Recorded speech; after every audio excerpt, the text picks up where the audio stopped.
दोस्तों, आज के इस पोस्ट में आपका बहुत बहुत स्वागत है।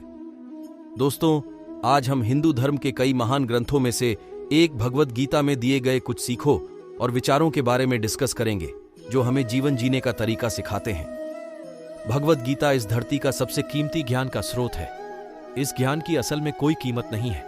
इस ज्ञान में इतनी ताकत है कि यह आपको बदल कर रख सकते हैं, और इसका इतना महत्व सिर्फ ऐसे ही नहीं माना गया है। इसके पीछे एक बहुत बड़ी वजह भी है। भगवद गीता की बात अगर कोई जान ले तो उसे सफलता से कोई नहीं रोक सकता।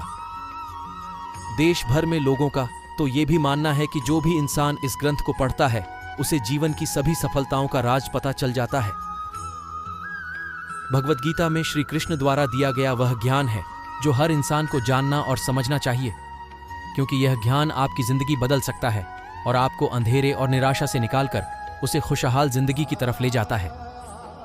भगवद गीता से जो सबसे महत्वपूर्ण और पहली सीख मिलती है वह है फल की आशा मत करो बल्कि कर्म करो। दोस्तों, भगवद गीता में भगवान श्री कृष्ण अर्जुन को समझाते हैं कि हे अर्जुन, इस संसार के सभी मनुष्य को, सभी प्राणियों को हमेशा कर्म करते रहना चाहिए और फल की आशा कभी नहीं करनी चाहिए, क्योंकि फल की प्राप्ति उसके हाथ में नहीं होती, लेकिन कर्म उसके हाथ में होता है।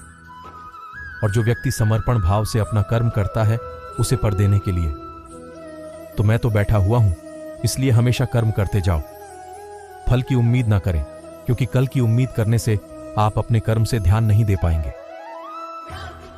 दोस्तों, श्री कृष्ण कहते हैं कि कर्म करने वाला व्यक्ति आज नहीं तो कल जरूर सफल होता है, लेकिन अकर्मण्य व्यक्ति जीवन में कभी भी सफल नहीं हो पाता। इसलिए अगर आप सफल होना चाहते हैं तो आपको अपने कर्म पर पूरा ध्यान देने की जरूरत है और हमेशा से ही अच्छे कर्म करने चाहिए, जिससे आपको अच्छे फल की प्राप्ति हो।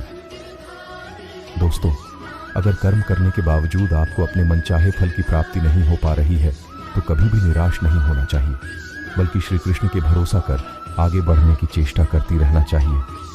और यकीन मानिए, भगवान आज नहीं तो कल आपको सफल, समृद्धि और आपके कर्मों का सही फल जरूर देंगे।